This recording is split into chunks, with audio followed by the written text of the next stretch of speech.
Black Manor. Keeper entry 602. It's taken quite some time to uncover the myths and fables of the House of Black, but it would seem that the house established itself and its connection to the deaths with Alistair Black in the year 1309.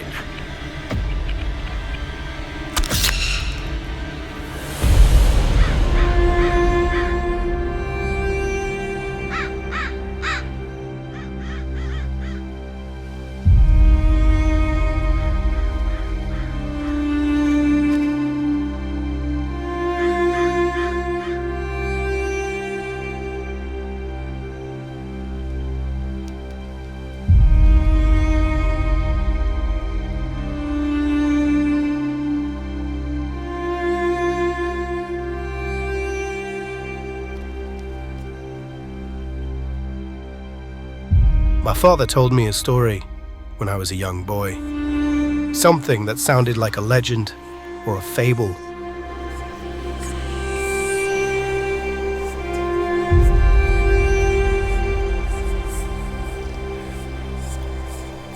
He told me that he saw a woman in the woods one day, a woman wearing a blood-red dress.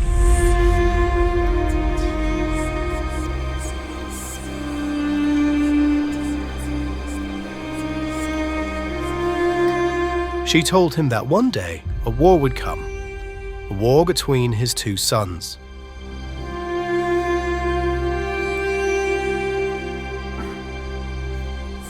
She told my father, after he died, his two sons would wage war upon one another. One would be victorious, a retelling of Cain and Abel.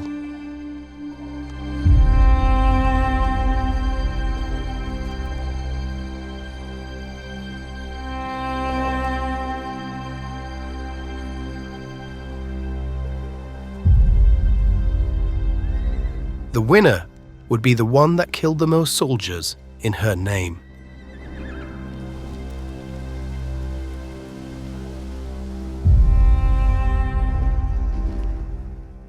That winner would be given the right to her heart. And I'm not talking about love. I'm talking about her real fucking heart. A heart that she had carved from her own body. My father asked her what her name was. She replied, Death. When my father was crowned king, he waited and prayed, but the war never came. When it finally did, he was long gone, and it was I who now sat on the throne. We rode forth to a place called the Tanglewood. It was here that we would make our last stand. And with every man that fell, I said her name. Death.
the fields ran red with blood.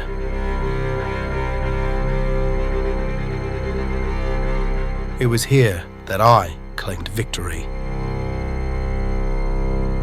It was here that I established the House of Black and said her name, Death.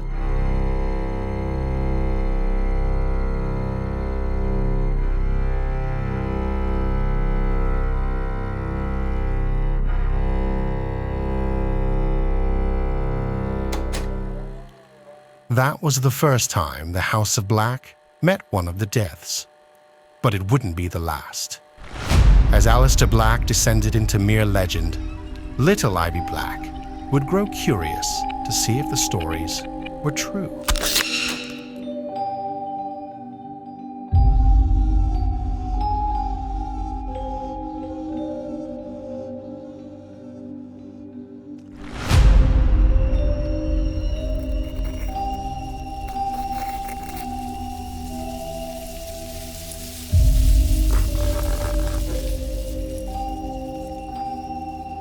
Legend has it that my great-great-grandfather was a king who had pledged his throne to death.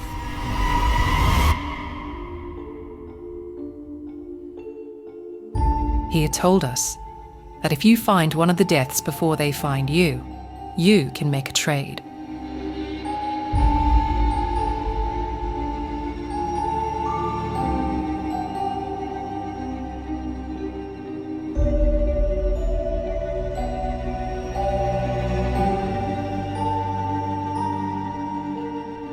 I didn't want to die, not ever, so I began to look.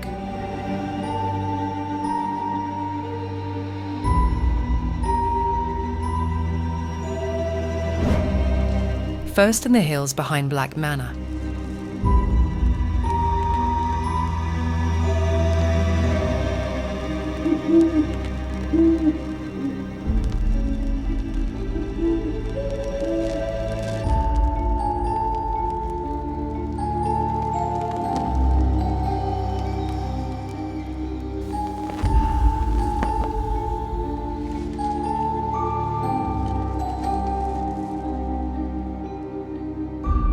Then I visited the Witch of the Tanglewood.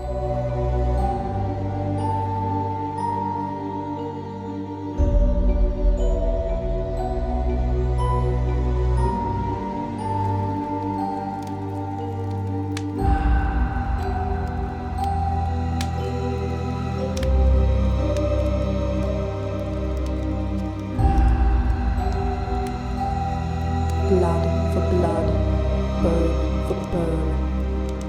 Blood, blood for blood, bone for bone, life for death, death, blood for blood, bone for bone. She told me that death requires sacrifice. Blood for blood, bone for bone, life for death, death for life, blood for bone, bone for blood. Life for death, death for life, blood for bone, bone for blood, life for death, death for life.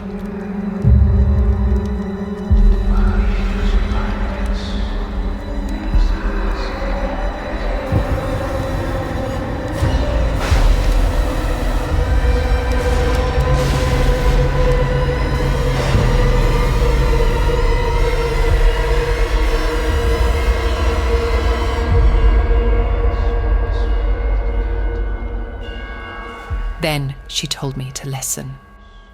Listen to the whispers of death, and it will lead me to a mist between our world and theirs.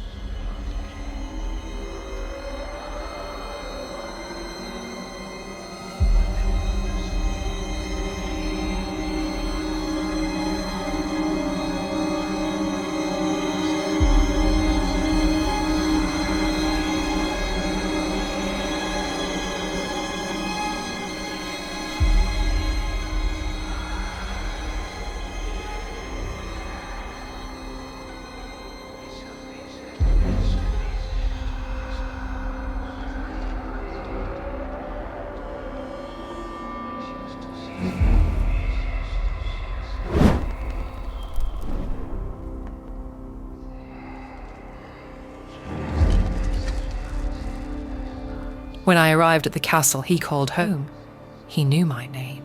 Well, if it isn't little Ivy Black, come to die so soon. I've come to make a trade. Another's life for your own? Who? My brother. Do you know how it's done? I did not. So he offered me a gift. It's one of the 7 books of death. Inside are the secrets of how to live forever. Secrets no mortal has ever known.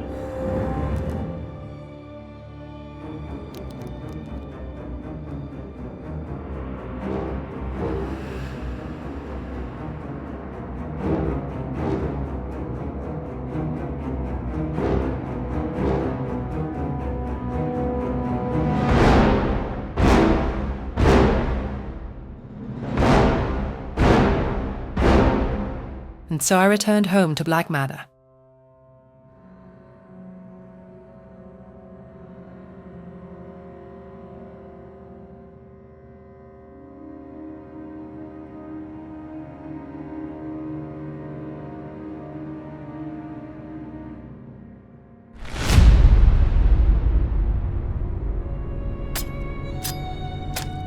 I'll admit the first one was the hardest.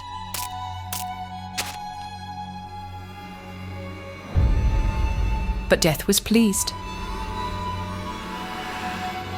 Well done. The second one was a bit easier. My mad father, Atticus Black.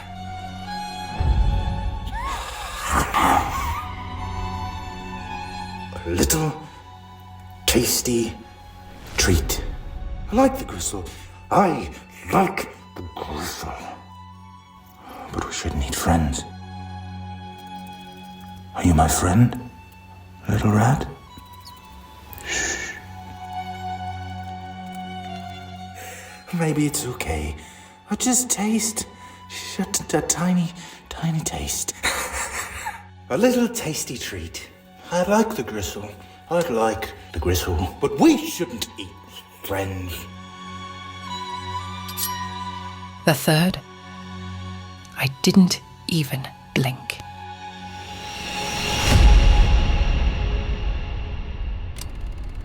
With the Victorian age in full swing, the Black family began to ritualize their heritage.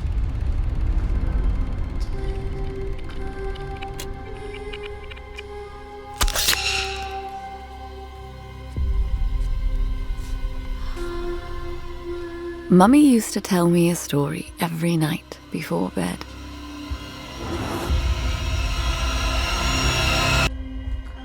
She told me that there was supposedly a balance over all living things. Then she told me of the deaths.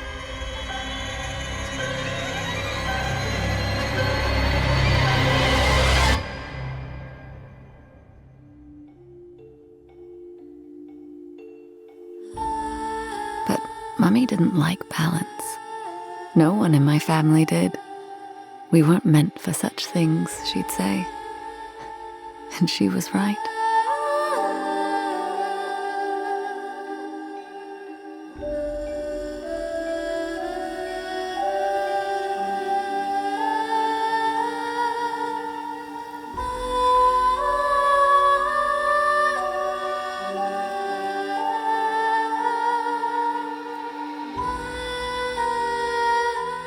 The night I came of age, my family gathered in the Tanglewood.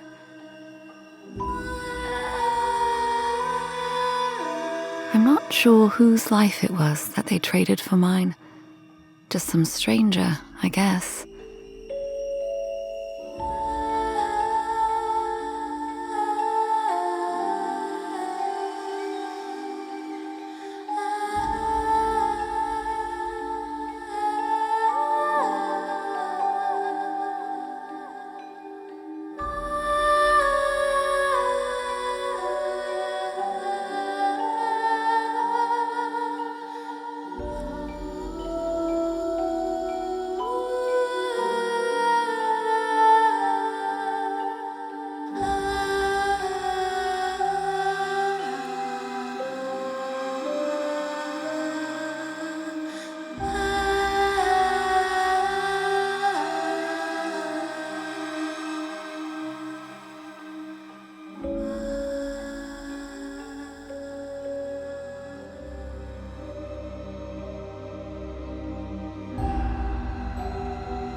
can still remember when it happened, the tingling sensation over my entire body. It filled me up. It felt like I was shimmering.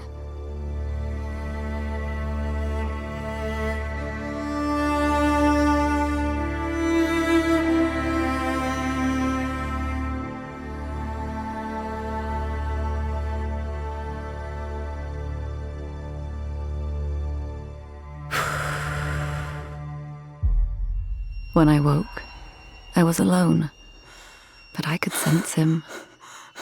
Death. I could sense him all around me. Well, if it isn't Susie Black, Mommy's little star. The House of Black traded your life for another's yesterday. Now you can live forever.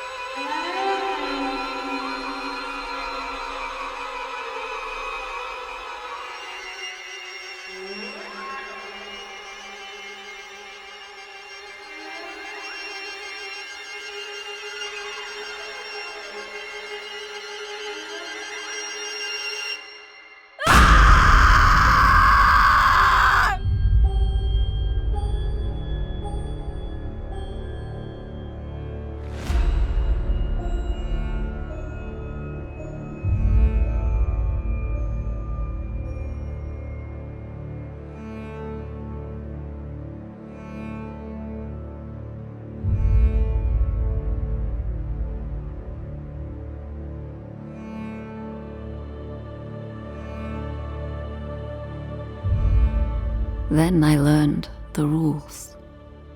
The first rule of living forever was try not to die.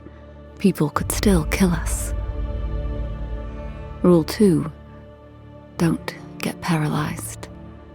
Cousin Alice was buried somewhere out in the Tanglewood, eyes closed, living in darkness forever. Uncle Oliver loved to dig her up and talk to her.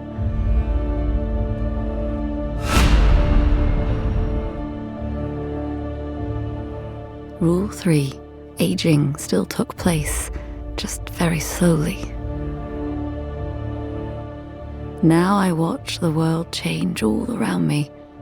Every day, something new.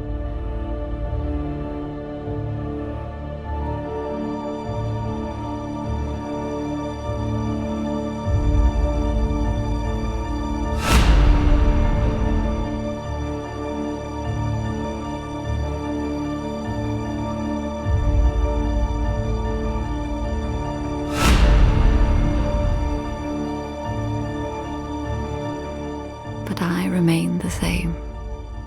Mummy's little star.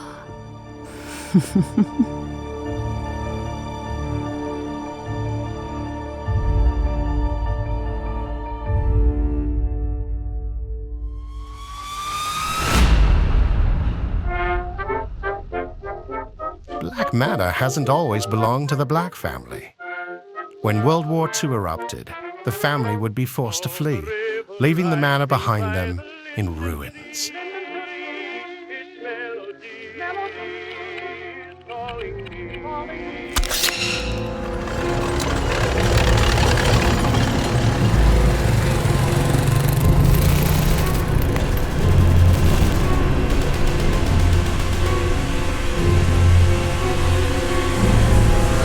The Second World War was a time for great opportunity.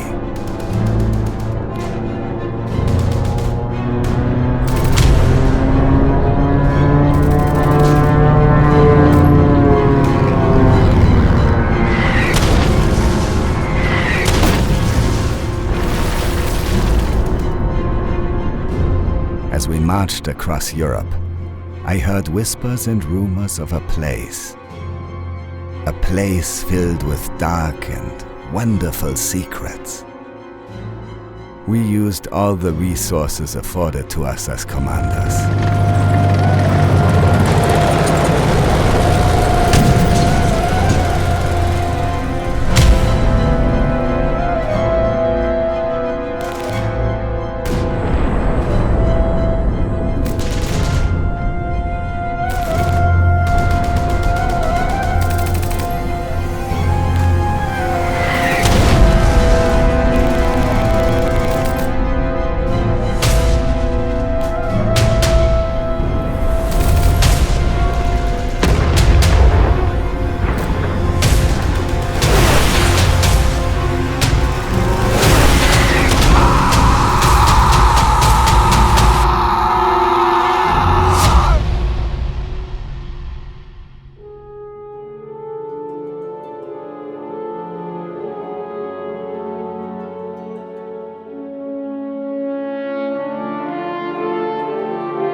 My brother Helmut, he and I used the war as an excuse to hunt down the long-lost Black Manor, a place that had been all but forgotten.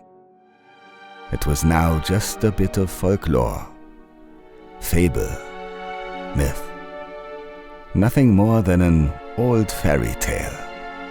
Something from the Grimms that you would use to tell your children to stay out of the woods at night.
To live forever, as the story says, you must trade one life for another.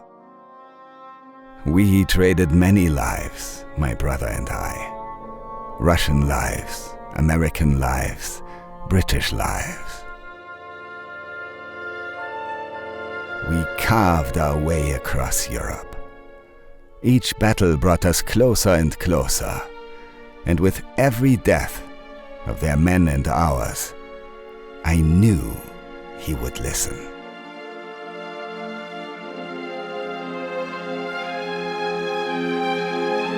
Then we found it. Black Manor.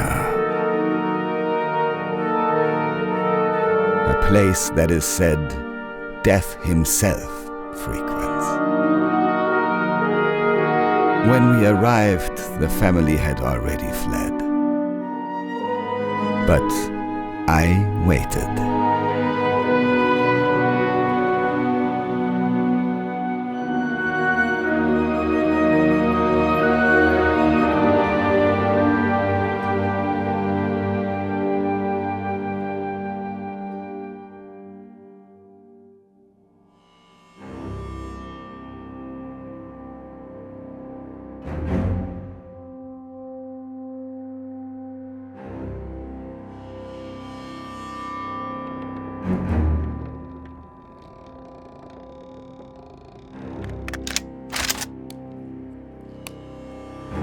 I waited for him to arrive.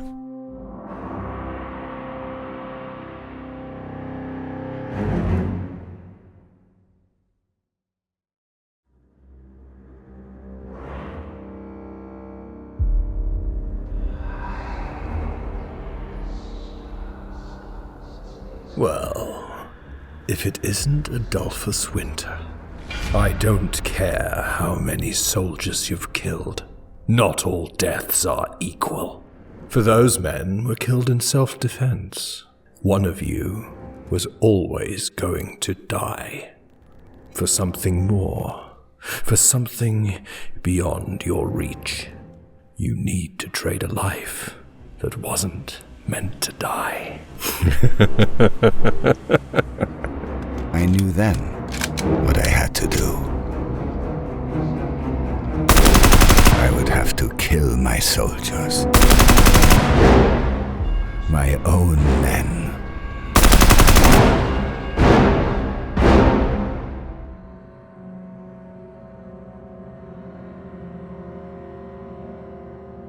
Helmut, my dear brother, couldn't believe what I had done.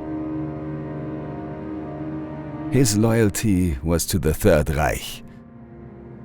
Mine was only to myself.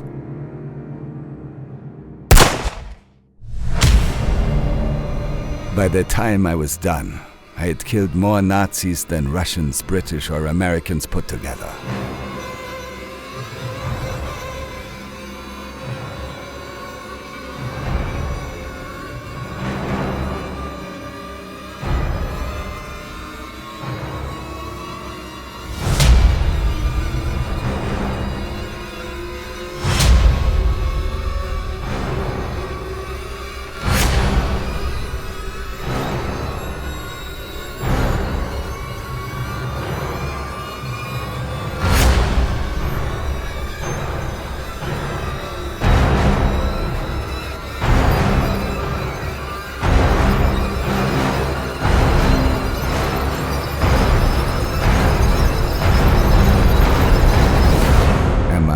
Proud of what I had done?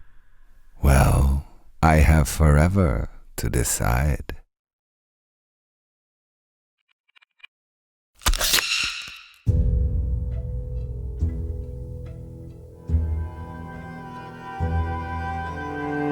I had come to Black Manor during the Second Great War, looking for my brother, one of the 10ths.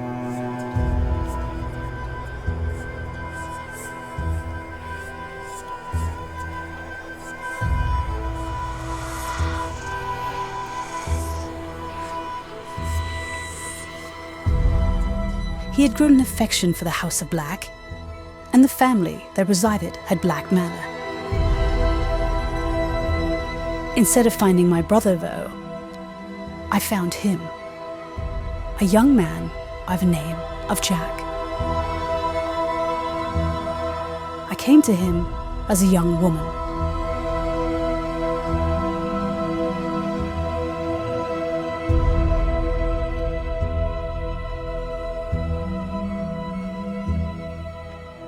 So young, so vibrant, so full of life, I couldn't help myself.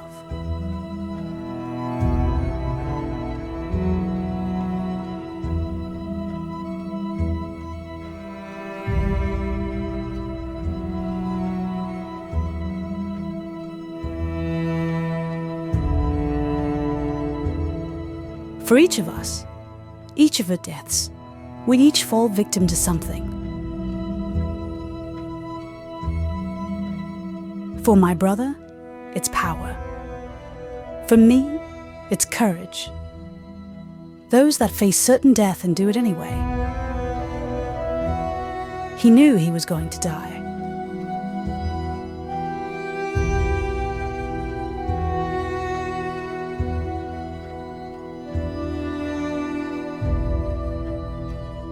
So brave, so courageous, so young and foolish, I couldn't help but fall in love.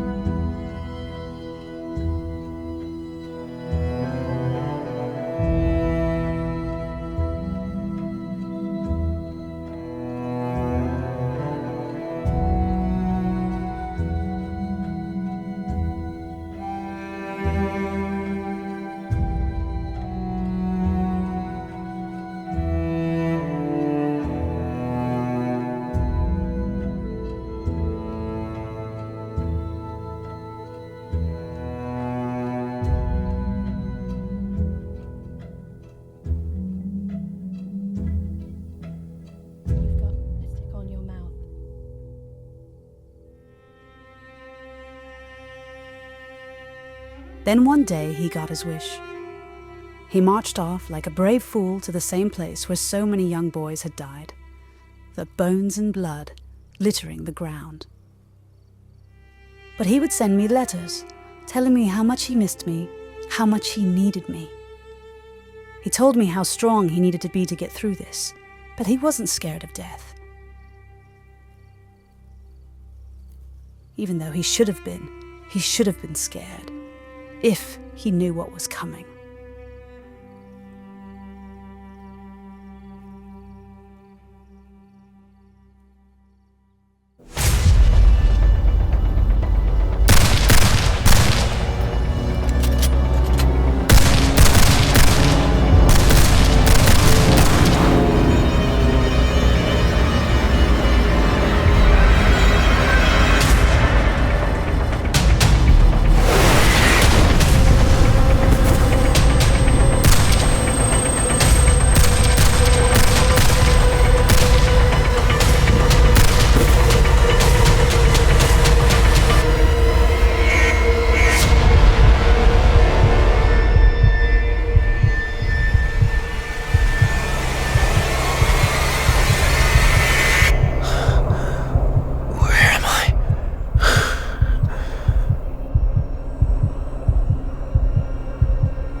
know where we are. We're in the Tanglewood, outside of Black Manor. Everything here dies. What? You can't talk like that. Okay.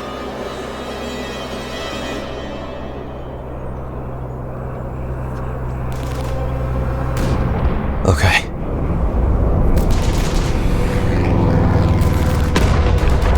Let's go! Come on!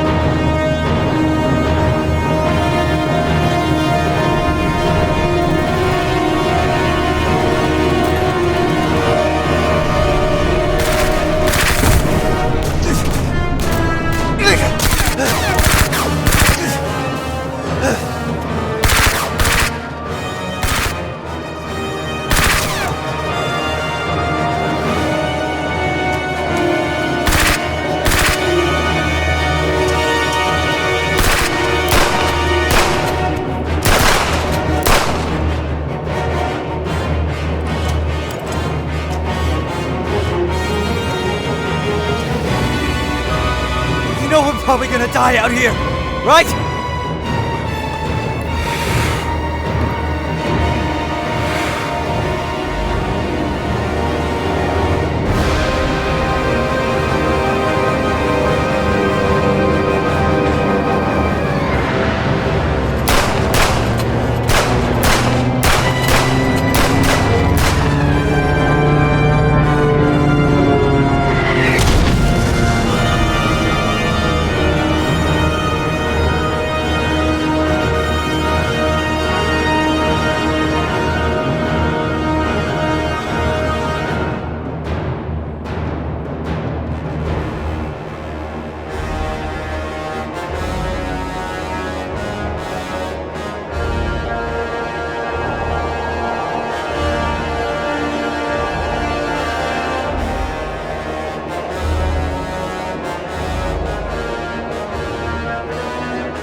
So when he did die, I brought him here to the afterlife with me.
the land of death and dreams.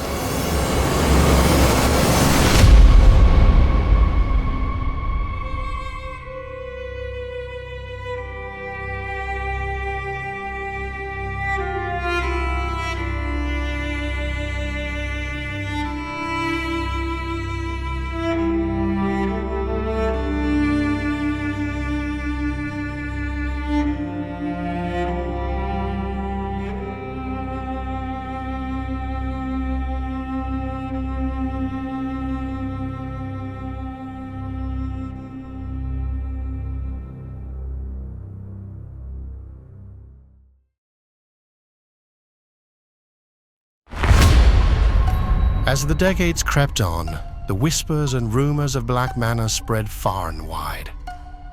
It became a desolate and haunted place, known to the locals as a rite of passage.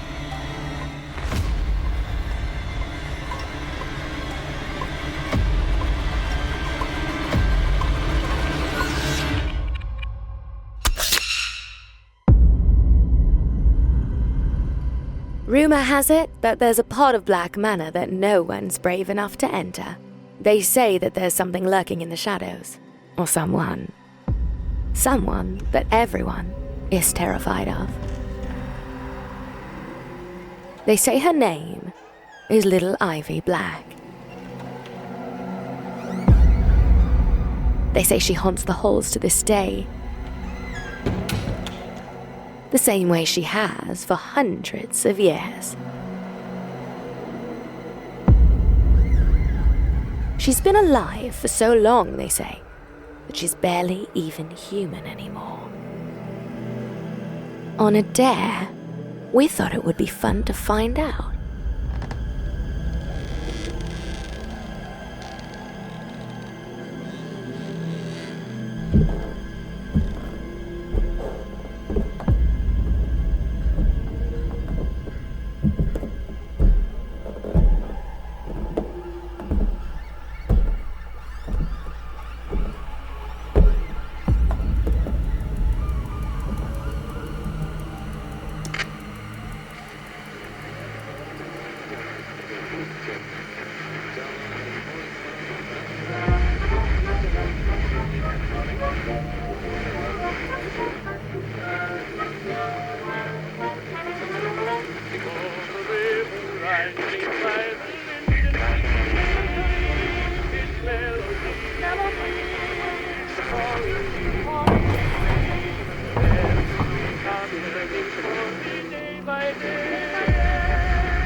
With the new millennium upon us, the Black family had held tight to their beliefs.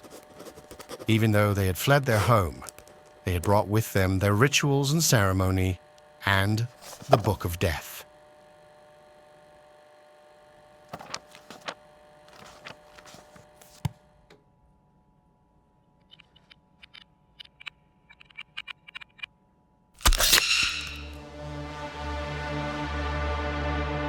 They like to call me Bloody Mary Black. There's nothing really healing about bathing in blood, but it does feel good. It feels nice. It feels powerful. And when you can't die, that little bit of exhilaration, well, it can make the entire body tingle with delight. For you see, in my family, death was only an option we chose not to pursue. We didn't want to move on. We liked it here and planned on staying. Uncle Oliver took me out to the suburbs. He taught me how to hunt.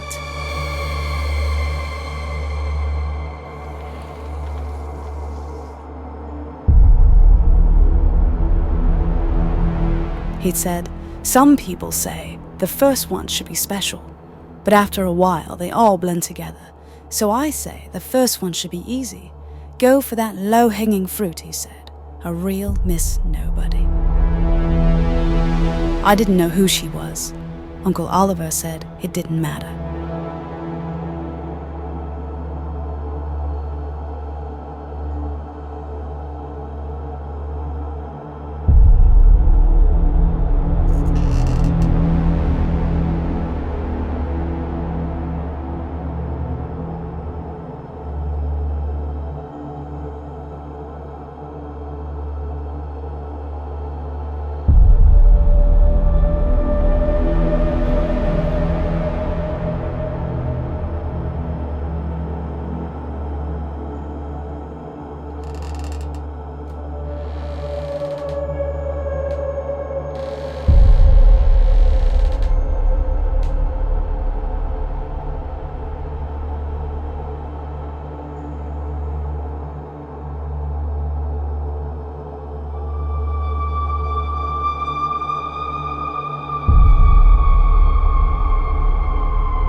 Oh, little Miss Nobody, we're going to get you. We're going to get you.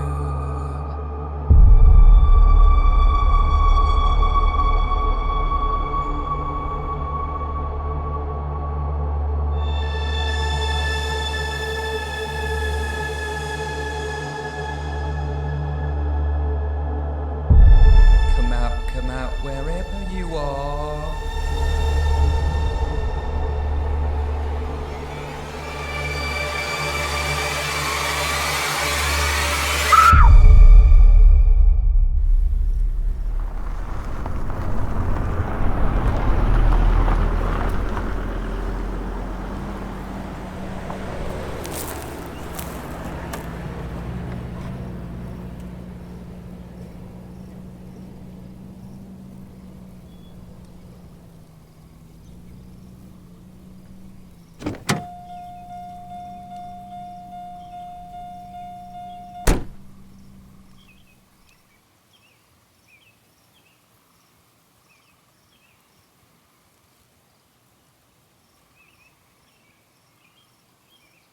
We buried her out in the Tanglewood beside Cousin Alice.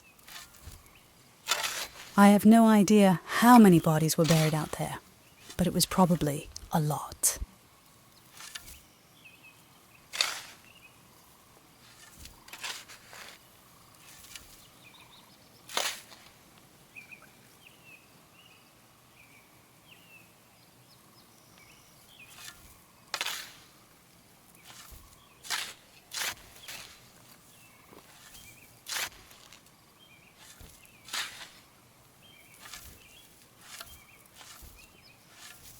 Uncle Oliver performed the ritual, read from the Book of Death, and it was done.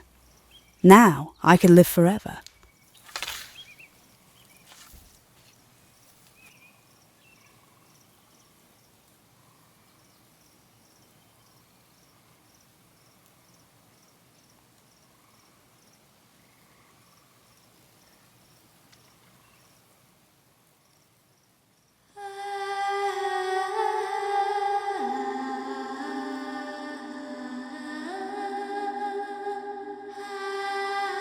Uncle Oliver said, if you're going to live forever and you want to keep that pretty face of yours, then you have to keep on killing. Otherwise, you can still age, just very, very, very slowly. That one I took to heart.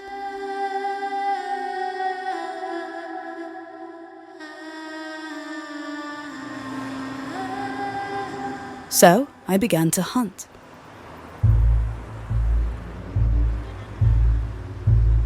I went after the low-hanging fruit first. Boys, mostly. Boys that I could lure back to a room somewhere. But I did like that it was fun. There's something that gets your blood racing when you decide who your next target is.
Open your eyes, what can you see around? Wind of the open sky, over the siren sound. This is a dream, getting the royal scar, holding a diamond blade, throwing it far. Holding your breath still, you jump the fire. We'll just sit and wait till you see me fly. You know they'll never catch me for it. See me fly, the way I put my finger on it. See me fly, you got it, then try to tell me you got the wrong guy. See me fly, you know they'll never catch me for it. See me fly, the way I put my finger on it. See me fly, you got it, then try to tell me you got the wrong guy.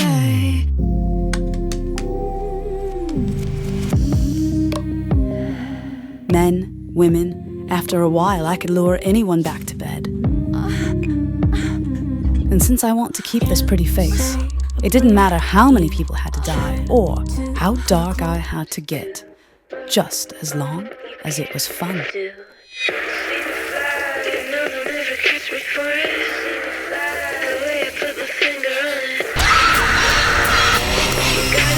Then try to tell me you got the wrong guy.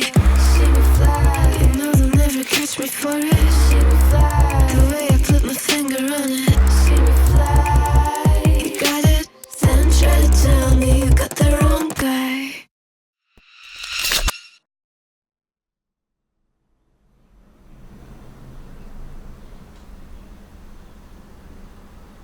You a daddy, baby, you gotta own it on a style in your grace. You better own it. All they wanna do is copy and paste, but you they can't replace. So own it. 5:30 a.m. Time to wake up. But I'm already awake. I'm always awake. Tried to hate, but my God, stop. You got blocked for this tight end. Motivated like them high school plays. I know you. Get up, take my medication, go to work. Not like I'm overly excited or anything. There's not really much to be excited about, is there?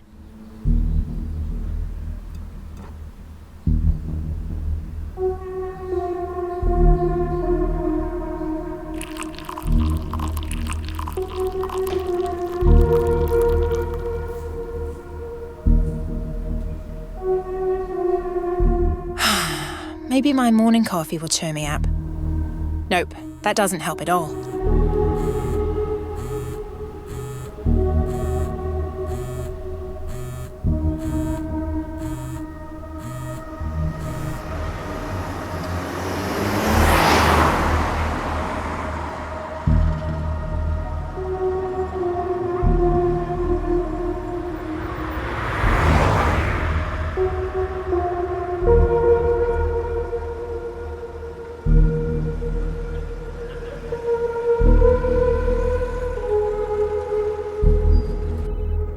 Yay, spreadsheets. Fucking spreadsheets. There's always more fucking spreadsheets, isn't there?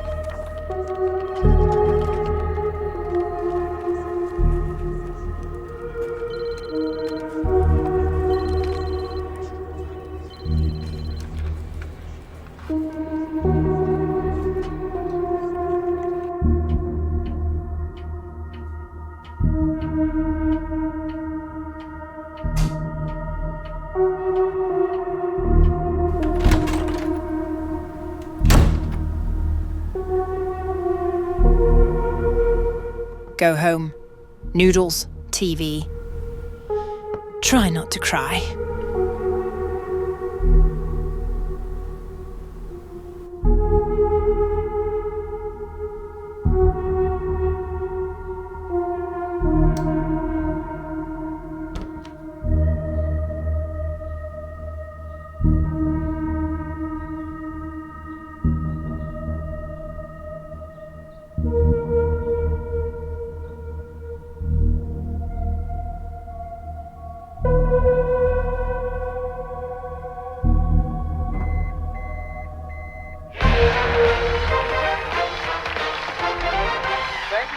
We have some lovely parting gifts for you. Next contestant, spin the wheel.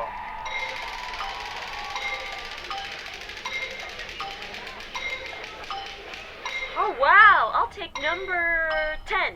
And the answer is 23. Thank you for playing. We have some lovely parting gifts for you. Next contestant, spin the wheel.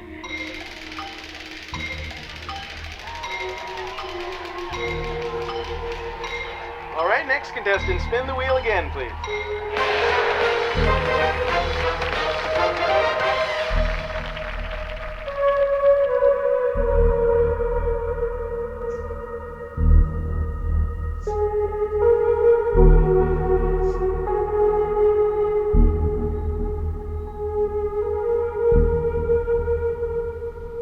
Go to bed and wait for the sweet release of death. 5:30 a.m. Time to wake up. You a baddie, baby, you gotta own it on the style and your grace. You better own it. All they wanna do is copy and paste, but you they can't replace. So own it. Next turn when I But I'm already awake. I'm always awake. Tried to hate, but my God, stop. You got black. Take my medication, go to work.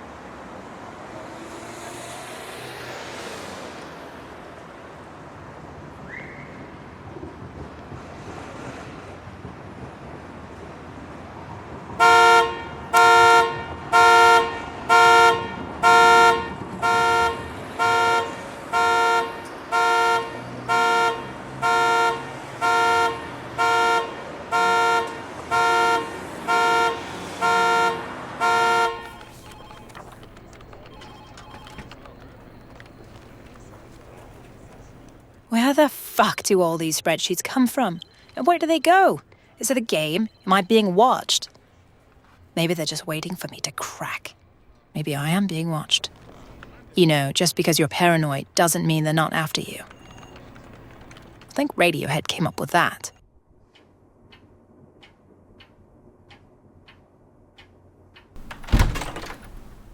Go home. Noodles.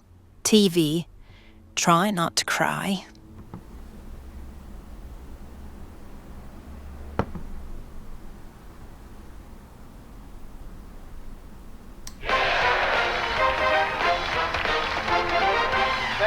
playing, we have some lovely parting gifts for you.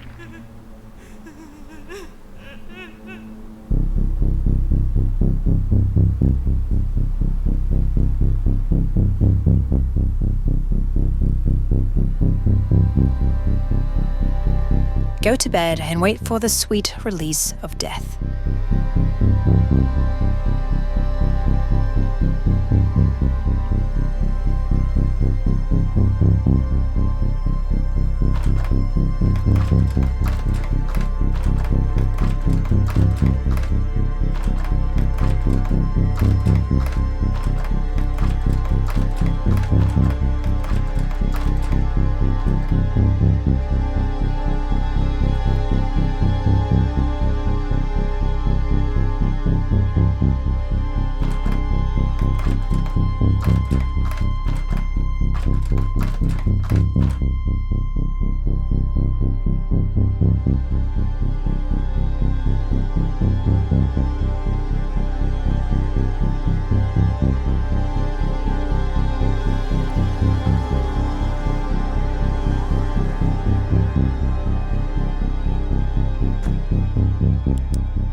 I'm being watched.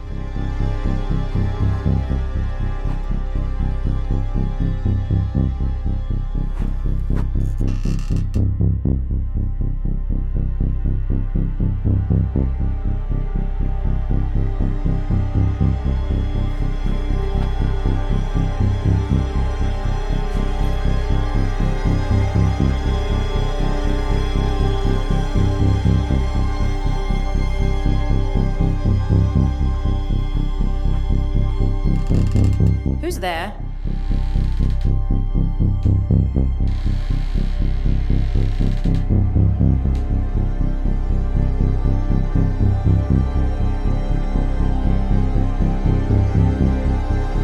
Oh, let on this nobody. We're going to get you. We're going to get you. An intruder? Is it weird that I'm really excited?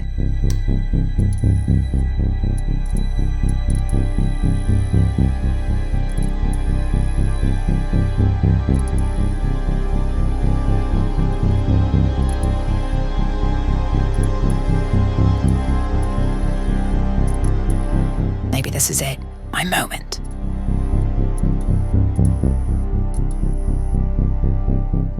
Come out wherever you are.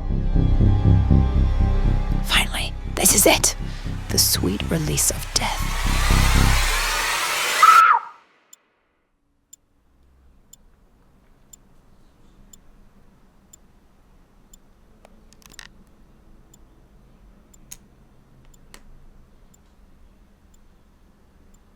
With the legacy of her family, nothing more than an odd curiosity, Anastasia Black was dying.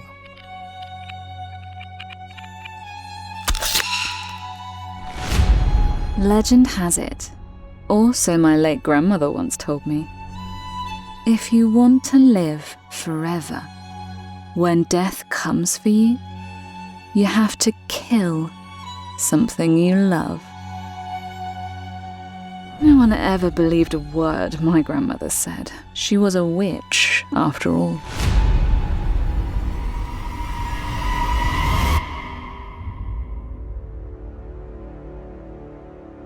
But still, it was interesting to think about. Especially when I found out I was dying.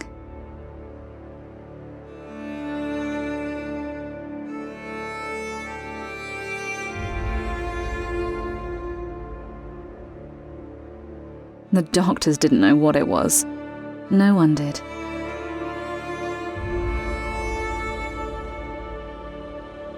So, I set out to fall in love.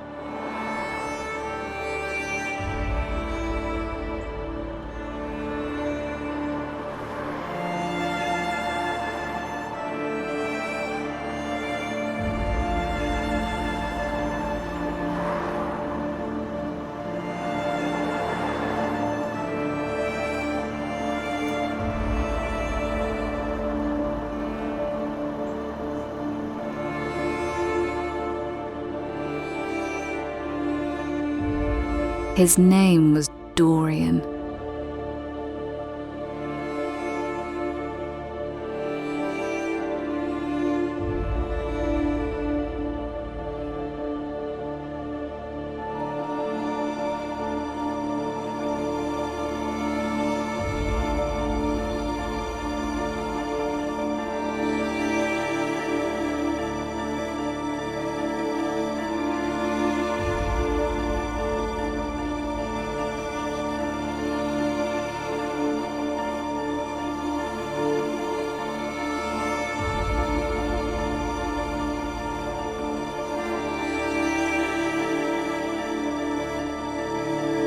It was the way he could disarm you with a quick smile or something silly.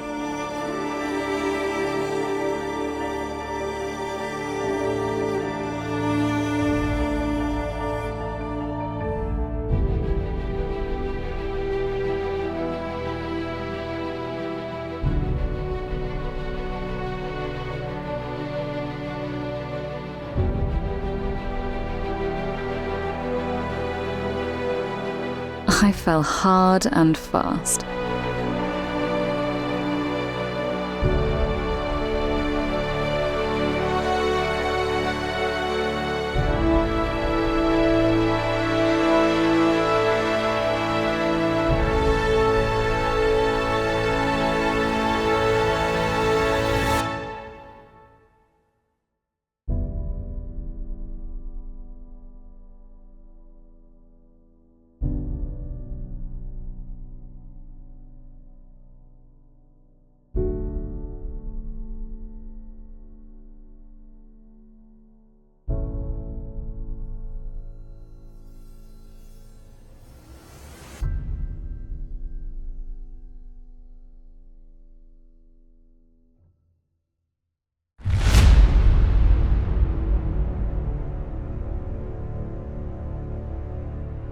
Even though I was in love, his love was spread much more freely, more easily.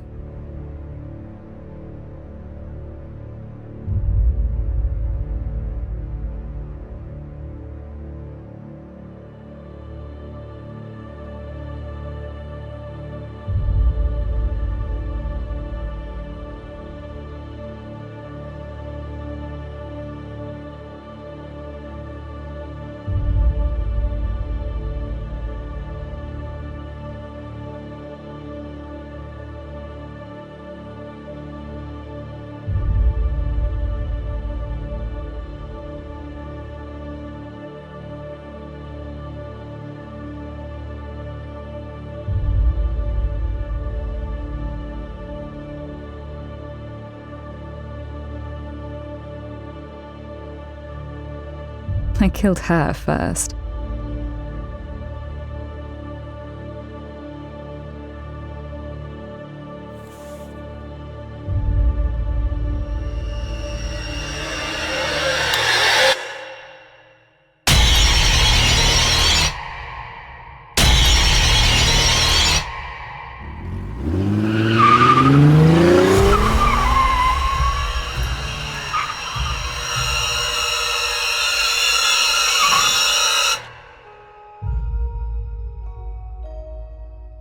But that wouldn't help me.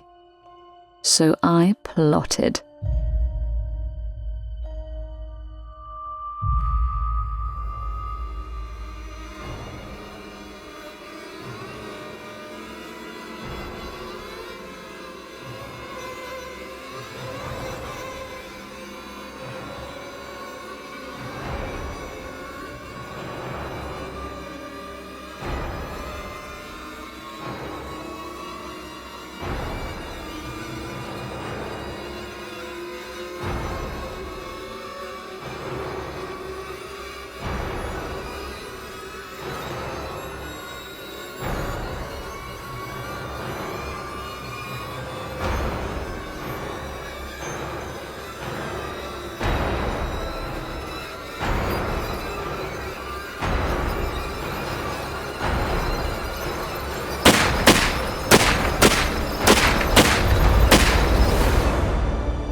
When death finally came for me, I was still in love, no matter how badly hurt I was.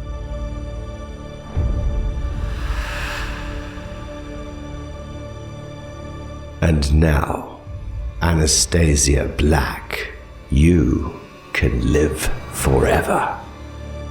Forever, without the one person I wish I could share it with.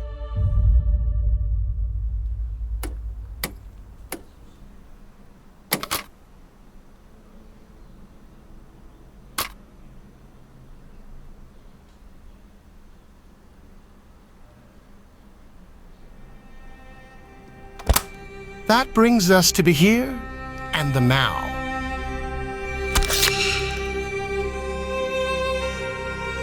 As the Keeper, it's my job to keep tabs on the House of Black.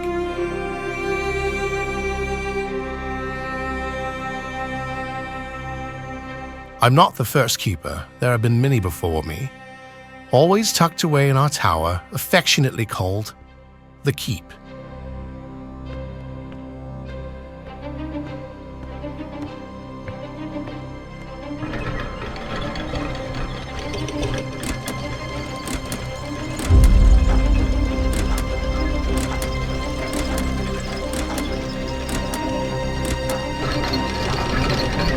I keep the secrets of this place safe. I keep the Rippers at bay. I collect and record every time something new is found, like Death's pocket watch. I keep the Book of Death locked away. I record everything.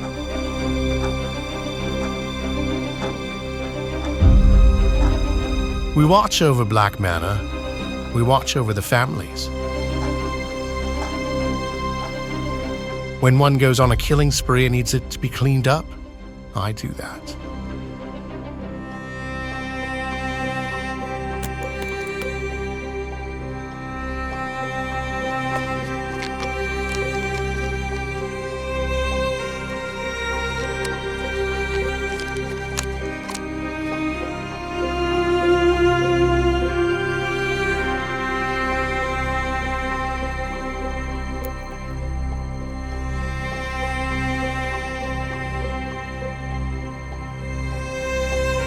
When the Tanglewood overruns with graves, I move the bodies down to the catacombs beneath.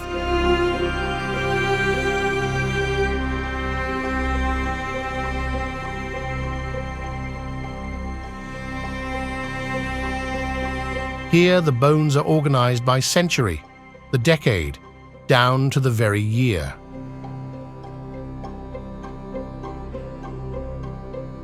I'm not a Black nor a Winter. I am an Asher. The Ashers left the House of Black many years ago. There was little blood left between the families.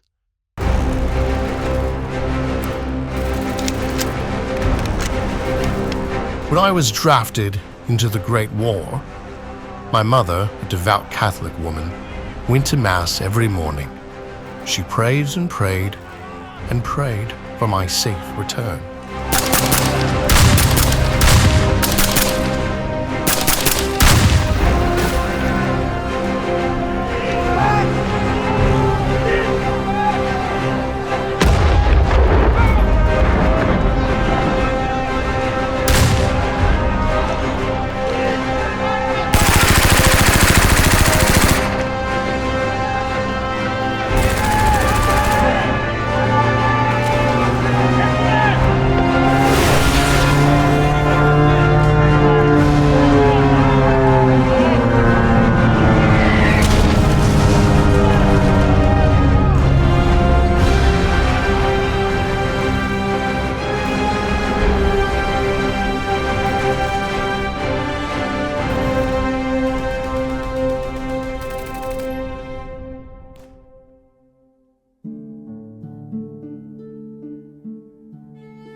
Then came the letter that I'd been shot.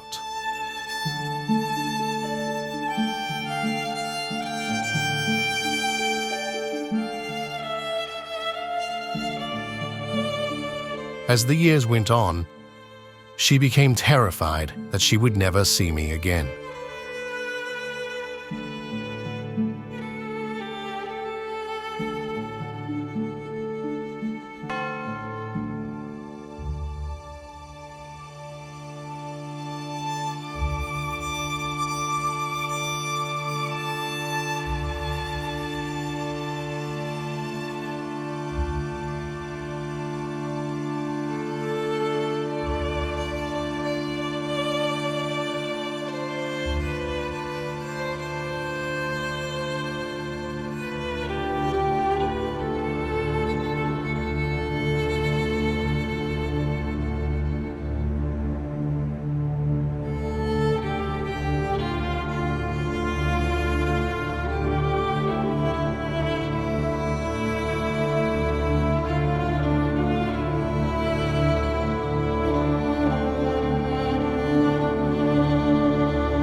The priest told her to have faith.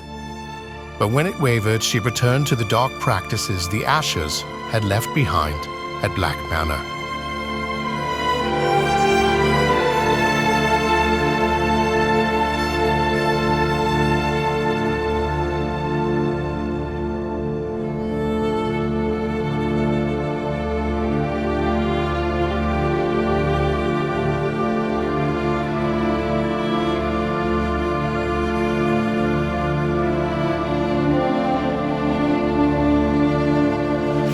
However, instead of committing the gravest of sins and taking another's life, she read from the Book of Death and took her own life on my behalf.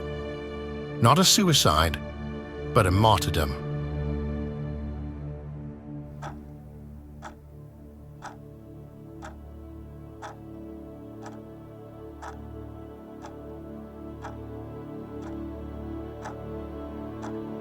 When I found out I could live forever, I returned to Black Manor and became the newest keeper.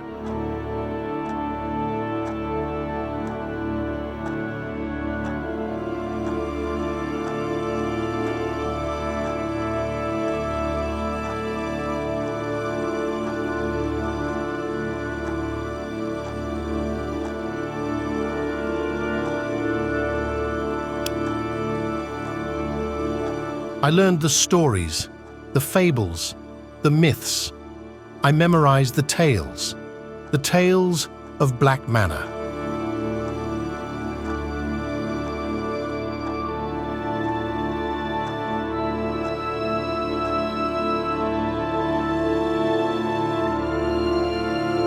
So if you, of all people, wanted to live forever, you could come to Black Manor to this very day and visit me at my tower. The price is death, just not yours.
For life to mean anything, you need to know you're going to die.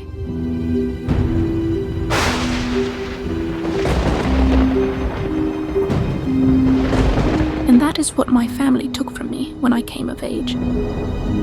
Now it's just me, and forever. Forever. I didn't realize at the time that forever means forever, as in never ending. Life will just go on and on and on forever and ever. What makes things special is time. That they won't last, that they're special, rare.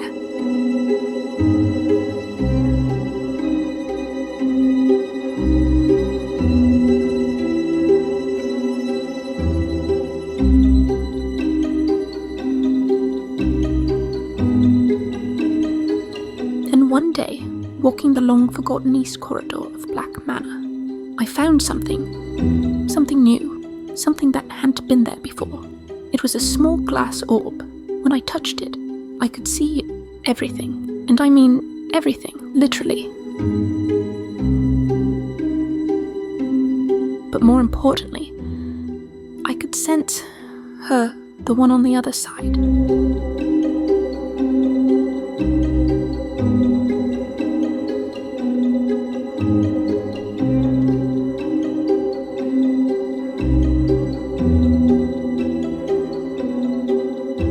The death of time, the final death.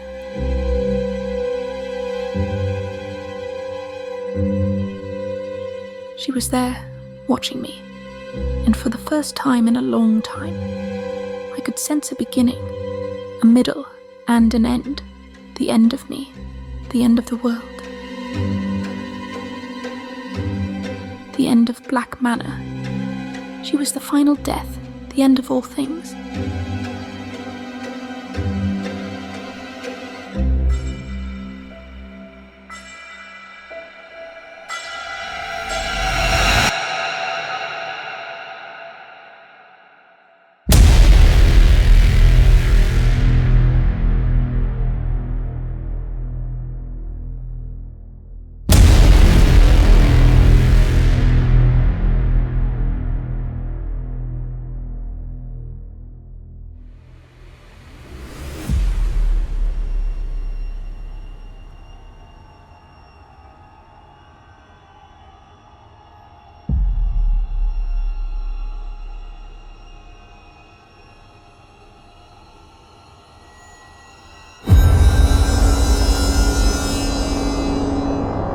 Until the end, I could only dream.